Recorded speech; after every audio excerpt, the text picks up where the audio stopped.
to our full council. Getting some feedback here. Okay. Welcome to our full council meeting for the Governor's Council on Women and Girls. It's great to see you all in person and virtually. And I'm very delighted to be joined by my Vice Chair, Department of Children and Families, Commissioner Vanessa Durantes. And both of us are going to have a few welcoming remarks. So Commissioner, please go right ahead. Certainly, I'm really glad to be here, particularly in the month of October, because we know that October is two very significant awareness months that impact women specifically. That is Domestic Violence Awareness Month, which, you know, many of us are wearing purple ribbons, and Breast Cancer Awareness Month. You see the color pink everywhere.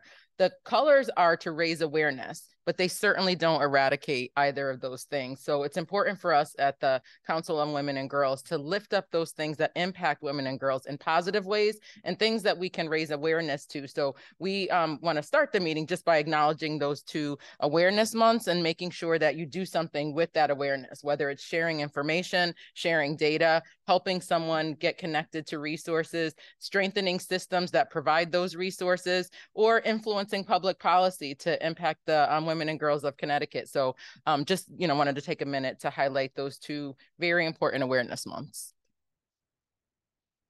Commissioner, thank you so much for reminding us. And the governor and I will be doing some breast cancer awareness events later this month. And we had a fantastic beginning of Domestic Violence Awareness Month with raising the beautiful purple flag over our state capitol that signals really to the rest of the state how we take this healthcare crisis that is domestic violence very, very seriously, because sadly in our state, 1 in 4 women have experienced it. And here in Connecticut, as the commissioner has noted, breast cancer touches 1 in 4 women in our state. So these are issues that are important to our families. And the council is happy to work to eradicate both of those public health crises. So with that, a warm welcome to all of our agency commissioners, directors, designees, and partners. Back in June, there was an article in the 2023 Fortune highlighting in 2023 Fortune 500 companies, which included 14 companies from Connecticut. And our team looked at which companies were highlighted, and Otis Elevator was the only female-run company on the list of those 14 Fortune 500 companies. So Otis Elevators has been a really great partner in our state. They've been our partner with Paradigm for Parity, where we work to achieve pay parity for women in our companies that are located here in Connecticut or who are headquartered here in Connecticut and have employees inside of Connecticut and beyond. And we thought that it would help the council to hear from Otis Elevator on the initiatives that it has taken to ensure pay parity within their company, including the accessibility of leadership opportunities that are available for women. So we will move on to our presentation, and our presentation is going to be from Otis Elevator on gender parity. And we will now hear from Sushmita Kirkland, Senior Manager of Diversity, Equity, and Inclusion Programs at Otis Elevator. Hello, everyone. Thank you so much for the introduction. Can everyone hear me well? Yes, you're great. We can Wonderful. see you. You look great. Thank you. I'm going to quickly share my screens. If you could please let me know you can see that as well, that would be great.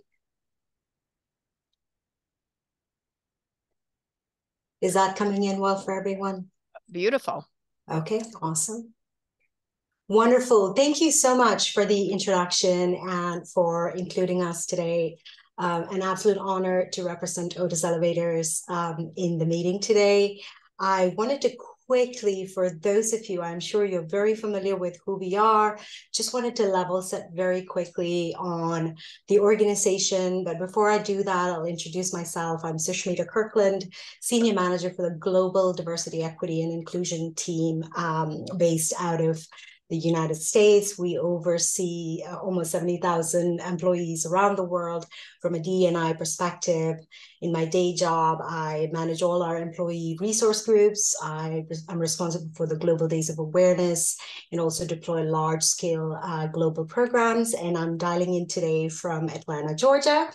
And then I'll jump right into our amazing company. Otis Elevators, for those of you who are familiar, is 170 years young. We have been around for a long time, and we have the privilege of moving 2 billion people every day. We are the world's leading provider of elevators, escalators, and moving walkways.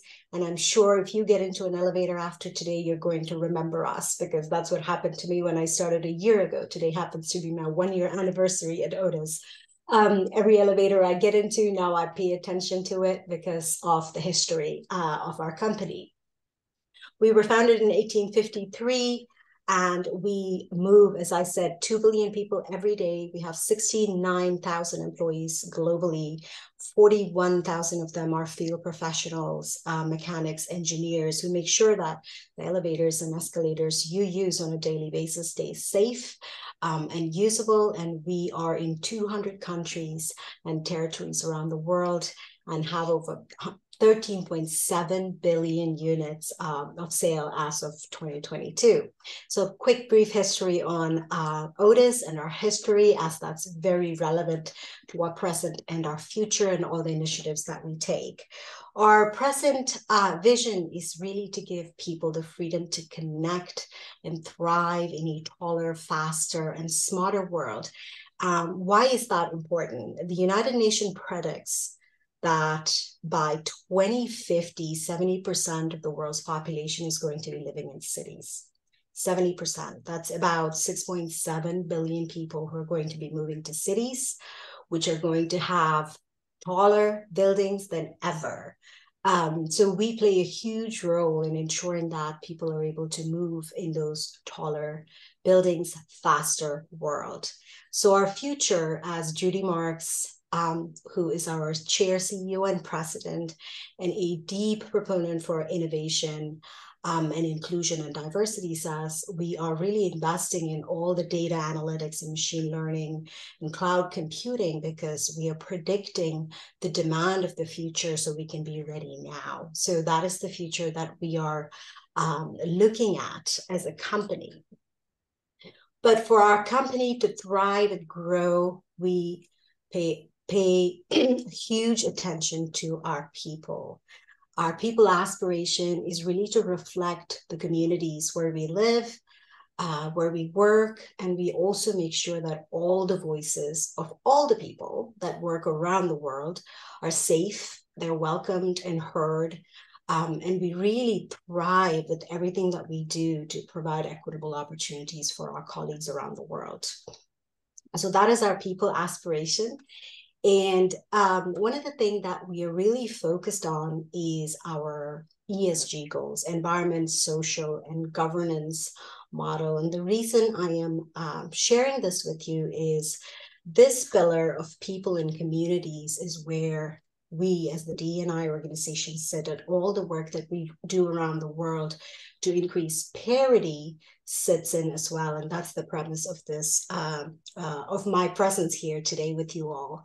Our focus is really on 4 major pillars: health and safety, environment and impact, people and communities, and governance and accountability. So in order for us to move these 2 billion people a day, we have to ensure that we are providing safe products within our organization and also outside for our riding public. And we want to ensure that we are having the least amount of impact on our environment, and we are fostering a diverse and equitable workplace and for our people and for the communities that we serve. And we do all this through governance and accessibility and accountability. to give you a little bit of a deeper dive into what those ESG goals look like. These are available on our website in our ESG report that was published. We are hoping to have a zero harm workplace by 2030, and it's already there. We've had no incidents so far. We are also expanding our employee assistance program. It has been officially expanded to 100% around the world.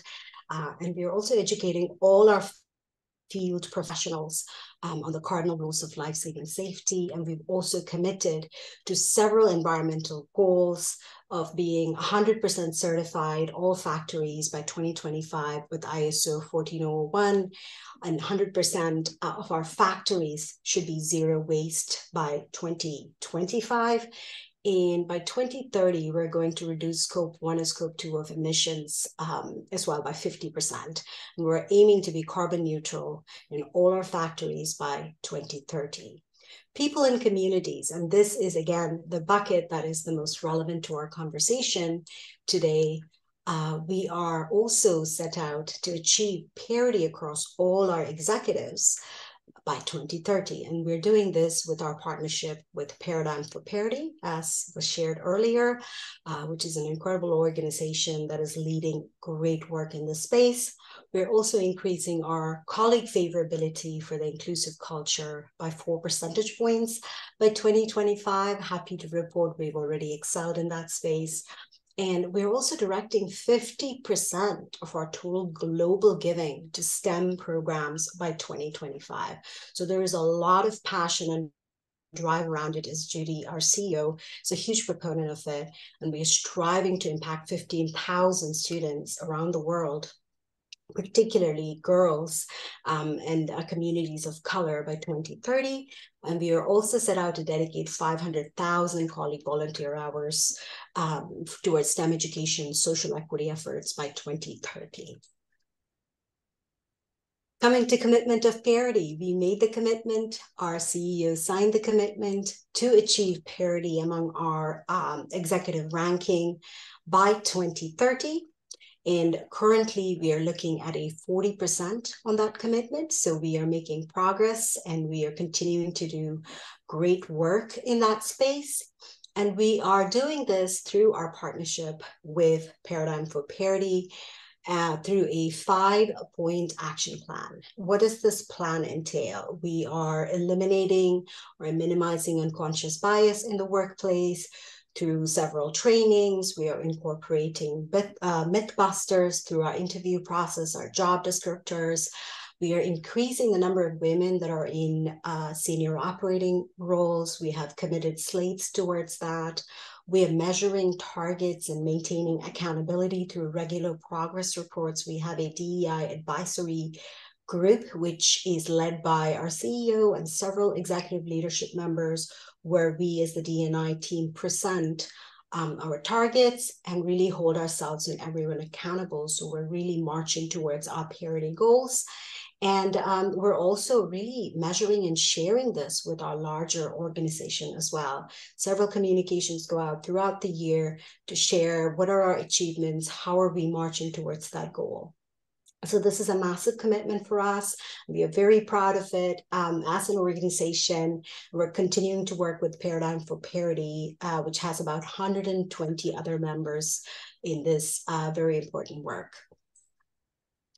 Another commitment that we made was commitment to disability inclusion. Disability inclusion is something that several of our investors are very interested in, and we as an organization, it is part of the DE&I commitments. Our CEO signed a letter on disability inclusion with Disability In, an independent organization that really measures benchmarks and enables changes to create a more inclusive world for people with accessibility needs and disabilities. Through this, we are benchmarking annually, and we're making sure that we're sharing our findings. And we are also partnering with our engineering and our technology organization to build and maintain products that are really inclusive to everyone's needs. This is a massive commitment as well, and we believe this ties in with the overall goal of our organization when it comes to being an industry leader and being an inclusive leader. The other commitment that we made was commitment to change, which is a 6-point framework. We are very proud as a company for our long-term commitment towards diversity, equity, and inclusion. We've made significant improvements towards creating change in the society that we operate in, but we feel we still have a lot to contribute and work towards. And as part of this, one of the first things we did was conduct an independent review. This happened in 2021. And this resulted in our partnership with Paradigm for Parity, for Disability in, really enhancing our global programming towards STEM, parity for women, etc. But we also really focused on how can we accelerate anti-racism within the organization, limit unconscious biases, create education around that, and really rebuild inclusion learning for all our colleagues around the world. And then, of course, this also resulted in our DEI advisory group led by our CEO.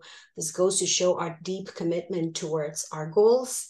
And we are also continuing to amplify our commitment towards STEM, especially for diverse community that includes women and communities of color and disabled groups. And then make social justice and racial equity really an integral part of our giving and volunteerism. All the volunteering opportunities are very intersectional in approach, and we make sure that we incorporate STEM and learning into it as well.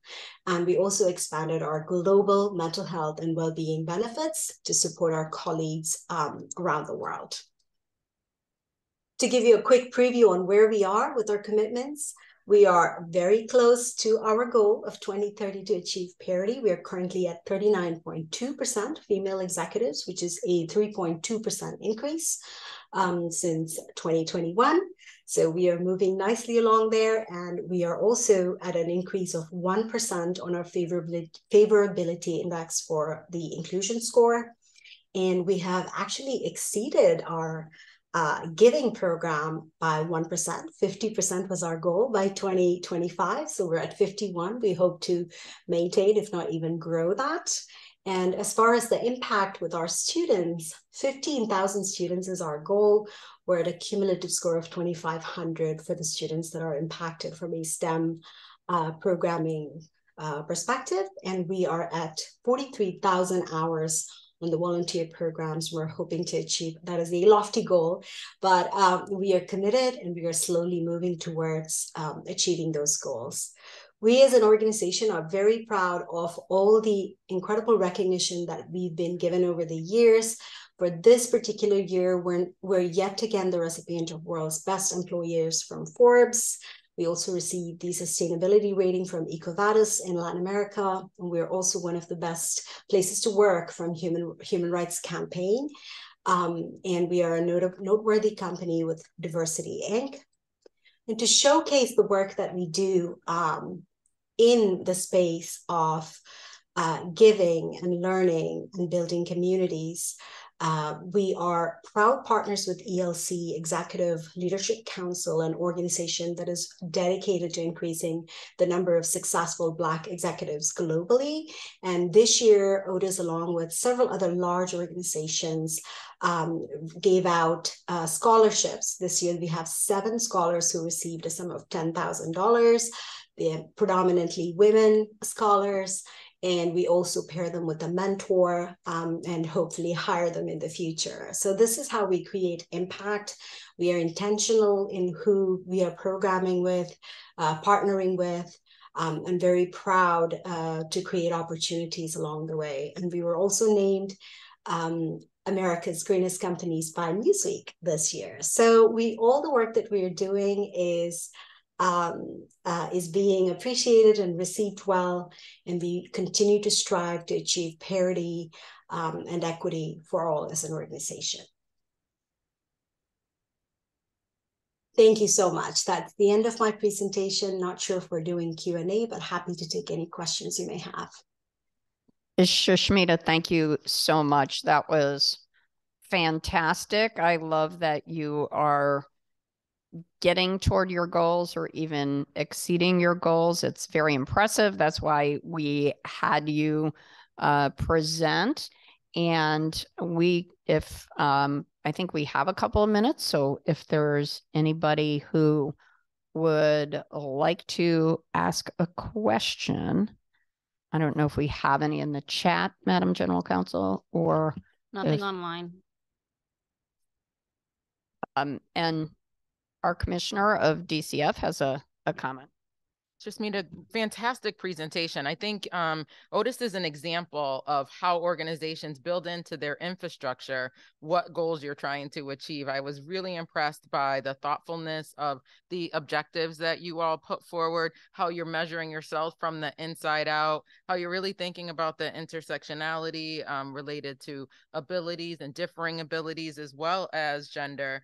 And you know, I really perked up when you talked about the next steps or pouring into the pipeline, particularly of professionals within the organization and academia who may not be considering your organization, but because of the investments that you all have made in making sure those volunteer hours target children of color and young people in educational sources, they can see themselves in your seat. So bravo to Otis. And I also look forward to you all continuing to climb and shine, and really proud of the woman CEO that leads this great company in Connecticut. Thank you so much. Thank you, Commissioner. And Sushmita, can you tell us a little bit about disability inclusion? Because that's not something that people might think of right offhand. And I was thrilled that you talked about it. So please do tell us a little more about what Otis is doing on that front, because I think our partners would love to hear it. Absolutely. Happy to share more. As I said, our CEO signed the disability in commitment with several other organizations. And as part of our commitment, the first thing that we did was create a dedicated team that is focused just on disability and accessibility.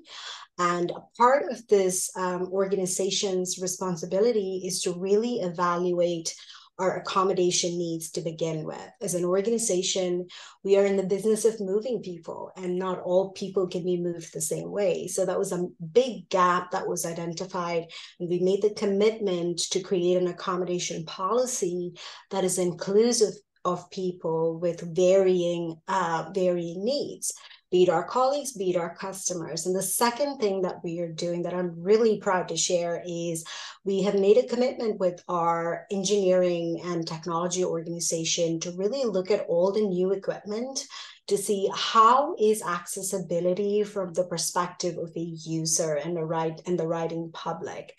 Can they get into an elevator and out of the elevator if they're not able to move just like you and I, or see or hear the same way? How can we address that? What are the technologies that we can incorporate into the equipment itself to enable that access factor? So we are just in the initial stages of those conversations. Our goal is to continue to strive towards that. And the commitment with the disability in organization really helps us see from a benchmarking perspective, where do we stand around the world with our competitors, with other organizations that work in similar STEM-based business.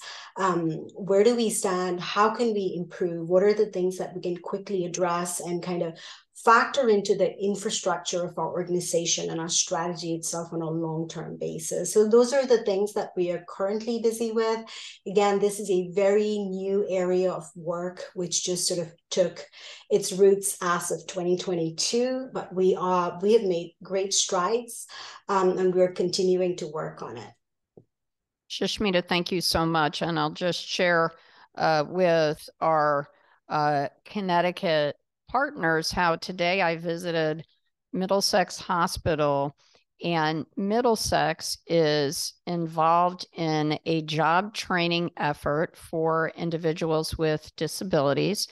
And what was fantastic about it was I had the opportunity to meet about 8 people. They were formerly interns and participants in this job training program, and they were working. They now are either full-time or part-time workers, and the full-time workers have benefits. These are young people in the 18 to 24 age range who went through this job training internship program, and then Middlesex Hospital offered them positions that are anywhere from food service to in the mail department to in the pharmacy department, which was quite impressive. I met a young lady who was working in the pharmacy department, and her accuracy is incredible. She learned the names of more than 20 of her coworkers the first day. Most people, including myself, I don't think would have done that.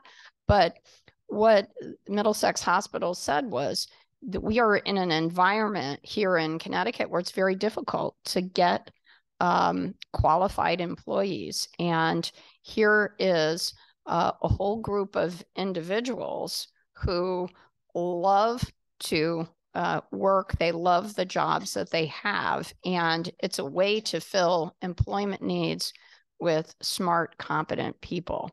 And so thank you so much for Sushmita for talking about disability inclusion. I think it's really important and something that our state needs to do a lot more with. And I'll say that we tried to get a second presentation from Synchrony Bank. Currently, they do not have a female CEO, and we love that Otis does, because here in Connecticut, we are home to more than a dozen Fortune 500 companies. And so I feel like we should be leading the way with female CEOs, but alas, I will leave that to the shareholders. But we are rooting for your CEO at Otis. She seems to be doing a really fantastic job in making sure that women are in the pipeline to leadership positions. So we really appreciate that. And I will say about Synchrony is they have won a number of awards for being a great company for women and families. So now we're going to turn to a quick council leadership report, and then we're going to turn to our subcommittee reports and updates. And I just want to invite some of our agency representatives, because I think I see some folks from the Secretary of the State's office and the Attorney General's office. And if we have any other agency folks, please join us at the circle, because what we're going to do is before we start the reports from council leadership, I think it's important, because we always have new people, for folks to introduce themselves, and we can see the fabulous female leaders that we have in our state, and a man of taste and discernment who's with us. All right. So why don't we start at this end, and we'll just go around. Hello, the speaker's on. Okay, we got you. Right, hi. Lori Fernand, Director of Outreach and Special Projects with the Attorney General's Office, and I have a budding leader here with me today, Ellie Stepansky, who is a new intern in our office, and really happy to have her be able to join and see the women leaders in our state. So thank you. You are looking at the movers and shakers right here, Ellie, and we have incredible interns in our office, and I've actually hired some very talented interns who are now part of my staff. So thank you, Lori. Mariah. Hi, I'm Mariah Moriarty from the Secretary of the State's office.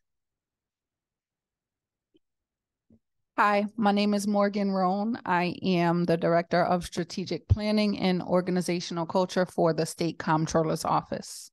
Thank you. Hi, Jen Patetti, Director of Legislative Affairs, Treasurer Russell's office. Good afternoon, Amy Porter, Commissioner for the Department of Aging and Disability Services. Good afternoon, Beth By, Commissioner at the Office of Early Childhood. Hello, Talitha Coggins, Manager of Equity and Inclusion at the Department of Social Services. Hello, I'm Cindy DeButte-Gallo, the Legislative Liaison for the Office of Health Strategy. Hi, everyone. Lieutenant Casimira Morris, Connecticut State Police, Chief of Staff for Commissioner Ravilla. Good afternoon, everybody. Eric Scoville, new Deputy Commissioner, or Deputy Chief of Staff, I should say, at the State Department of Transportation. I'm here on behalf of Commissioner Ucalito today. We won't tell the commissioner that you just promoted yourself. I know. Good afternoon. My name is Charlene Casamento. I'm an undersecretary at the Office of Policy and Management. I'm here as the secretary's designee. Good afternoon. Good afternoon, everyone. My name is Lisa D'Angelo. I'm an executive assistant state's attorney with the Division of Criminal Justice out of the Chief State's Attorney's Office. My primary role there concerns ethics and professional standards. Thank you for having me. All right. And wonderful. LG, there's a couple of people online, so I don't. Oh, okay. Can you? Yeah. So for our agencies that are online, we'll just have to kind of raise your hand one by one for the agencies, and I'll call you out. And this is specific for state agencies, not steering committee. So we have Annie. Hello, everyone. It's Annie Decker, Chief of Legal Planning and Regulatory Affairs for the Department of Energy and Environmental Protection as Commissioner Dykes' designee. Dante. Hello, everyone. My name is Dante. I'm an attorney on the policy team here at the Department of Public Health on behalf of our commissioner. Suzanne. Good morning. It's good afternoon. My name is Susan Hamilton. I'm the new general counsel at the Department of Children and Families, and it's very nice to meet all of you. And thank you, Commissioner, for allowing me to join. Megan. Hi, everyone. Megan Andrews at the Department of Administrative Services. I am filling in for the Commissioner's designee, Alicia Nunez, today. And Commissioner Perez. By the way, Megan was one of our Lieutenant Governor interns, just saying. George Perez, Commissioner of the Department of Banking. All right. I think we got all our state agencies. Oh, and Lindy Lee Gold is raising her hand, so we want to call on her. Lindy. I didn't realize I was supposed to do it electronically when I could raise my hand. Lindy Gold, Department of Economic and Community Development for Alexandra Daum.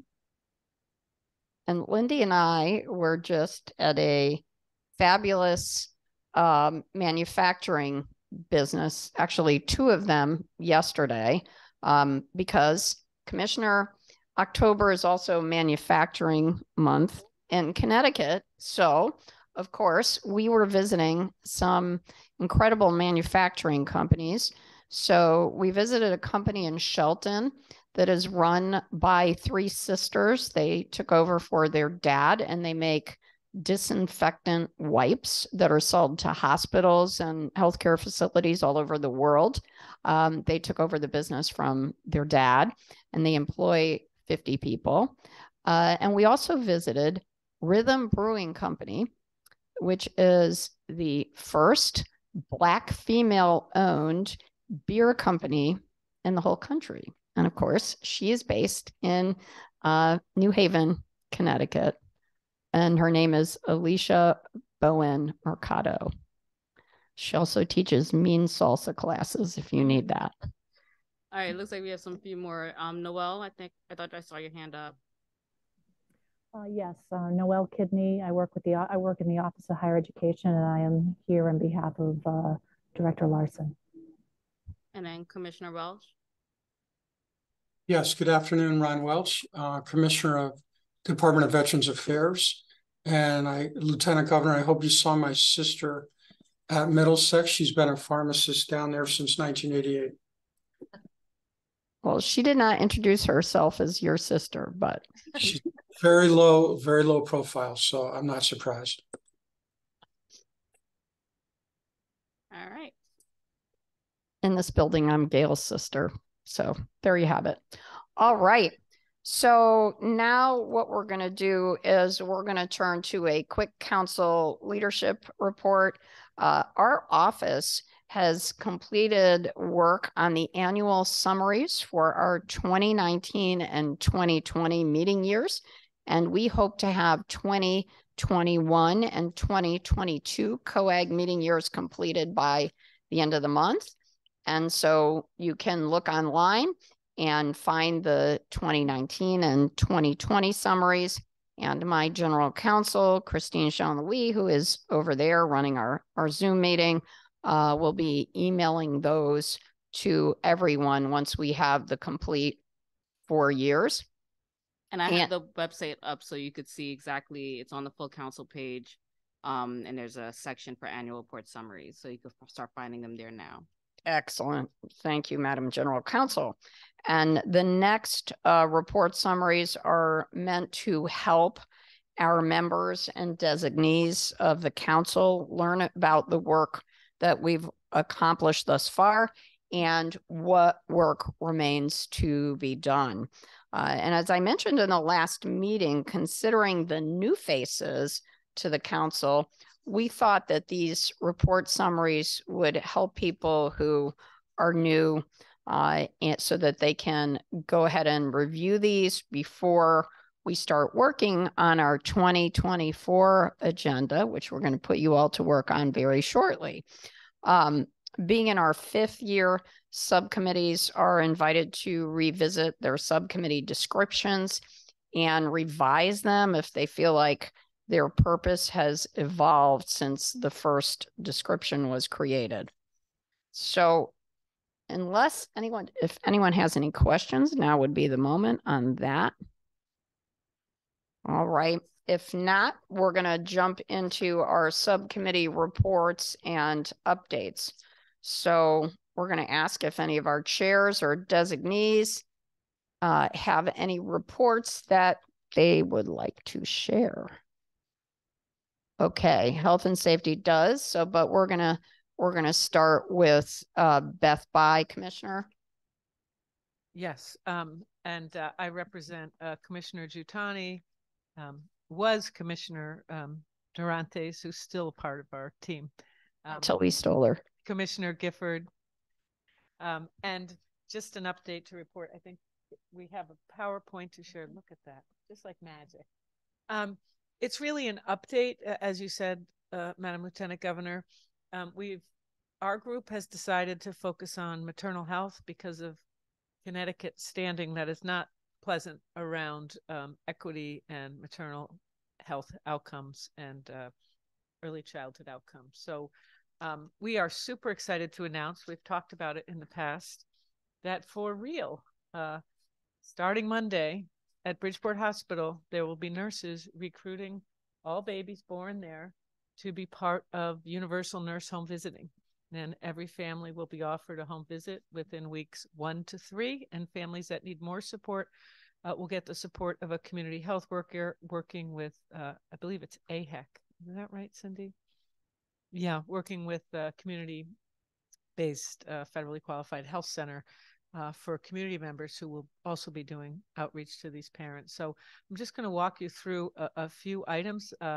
I'm so grateful to my team at OEC, Debbie Porio, who's sort of taken this, and I know Rachel at the Office of Health Strategy, and also this was really the vision of Commissioner Durantes, Commissioner Gifford, and me, and now Commissioner Giutani is on board. We really see this as a public health intervention, and I'll share some of the data. And it doesn't seem possible because it's been so hard and so long to get this going, but we really think this is a game changer. Governor Lamont has talked about it. When you hear him talk about Connecticut being the most family-friendly state in the country, you have paid leave. And now every baby born, Bridgeport's the pilot to show the sustainability, but that potentially every baby born in Connecticut will get a nurse home visit. And this is just so game-changing and exciting because there are other countries across the world that routinely do this.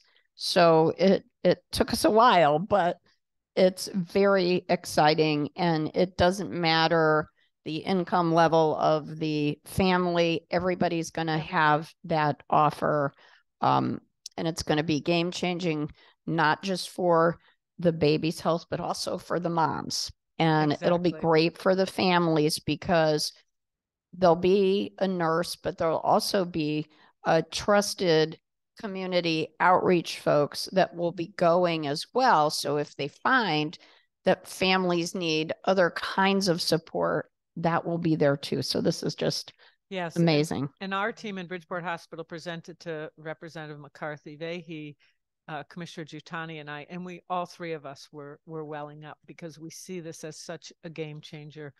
As a parent, as a grandparent of a 4-month-old, I watched what happened when your children have a child, and even with all those supports, those first couple weeks are just so challenging, and you feel so vulnerable.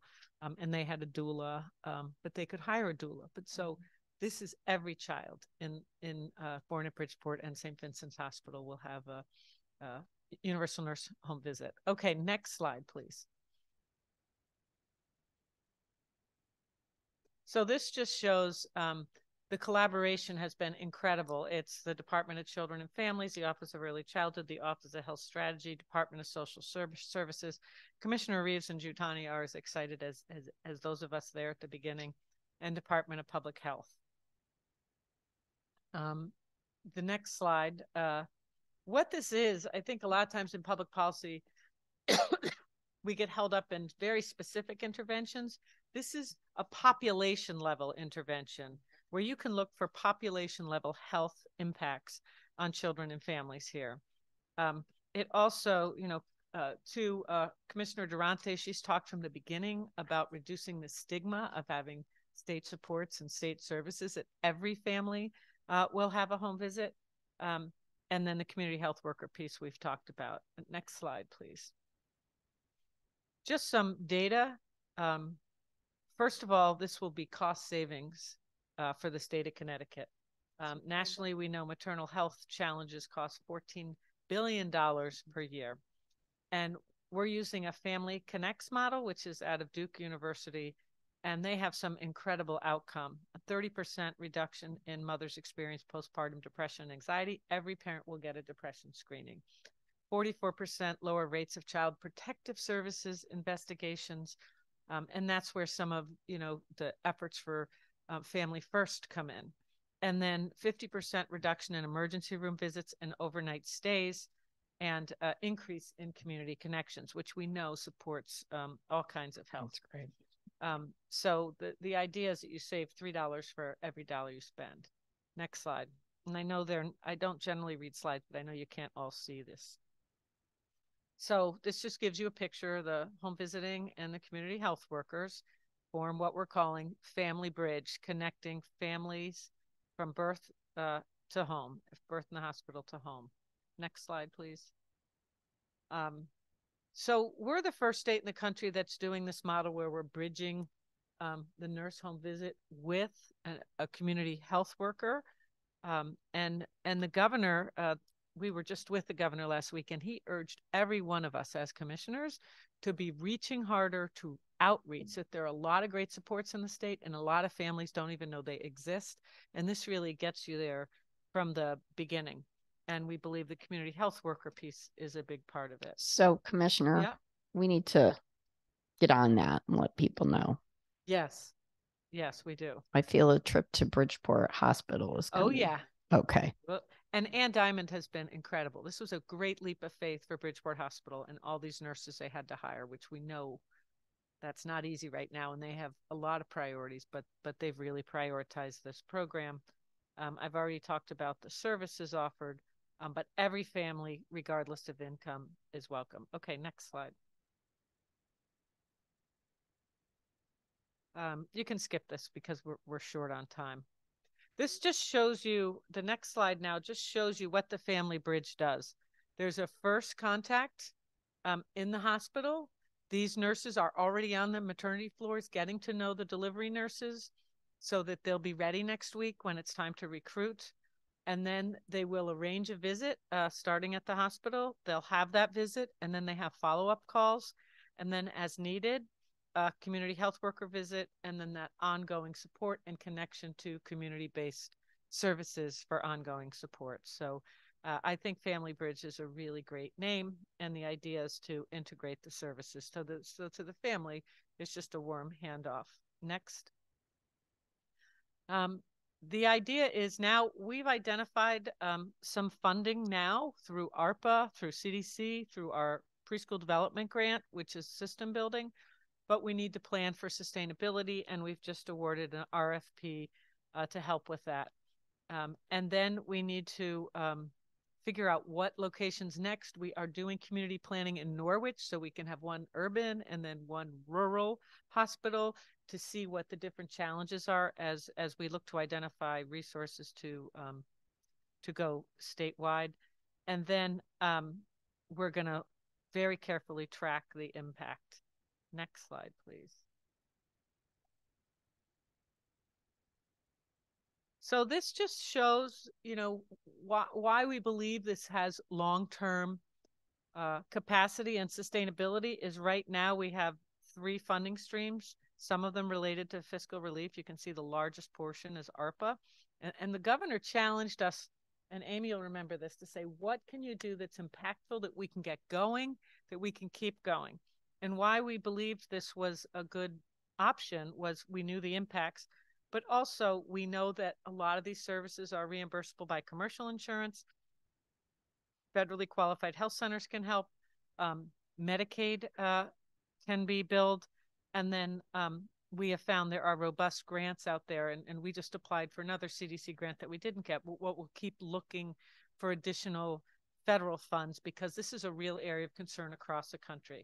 And Commissioner, I can't wait till we get some of the data back, because then I think we can convince some of our other healthcare partners, you know, Yale, Hartford, Exactly. Trinity, to be involved, because all of them are in urban areas where we desperately need this. Right. And their sort of data is helped when they don't have recidivism and families coming back to the hospital because they're worried about one little thing. So it's in their focus on prevention and identifying issues.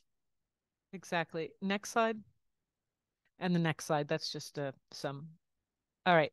So what we're doing now is we're launching families across Connecticut, or particularly it's at Bridgeport Hospital and about 10 towns right around Bridgeport. So it's a location plus a birth at the hospital, and St. Vincent's, which is a vast majority of those births.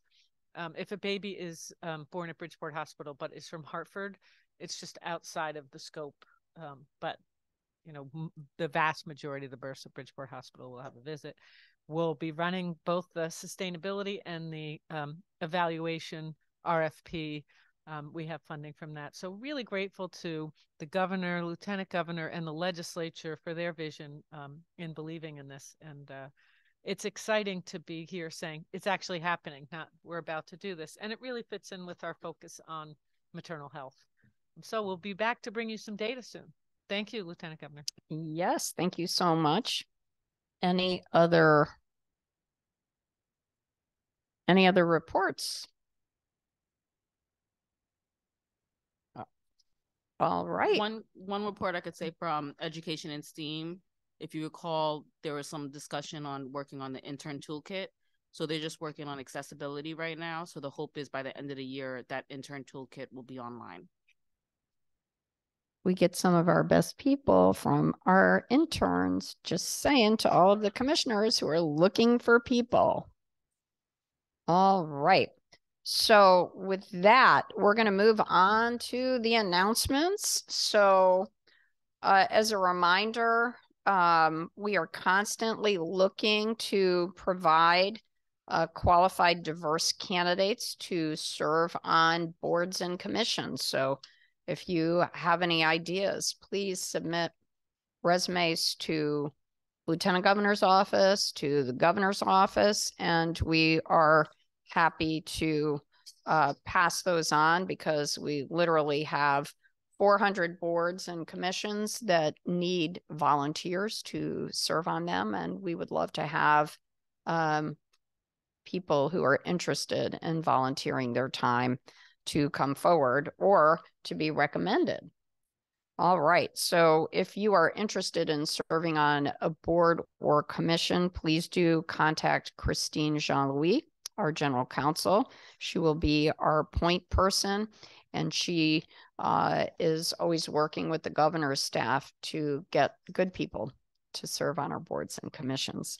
And next, for our upcoming council meeting schedule for 2023, Economic Opportunity and Workforce Equity is scheduled to meet on November 6th at 3.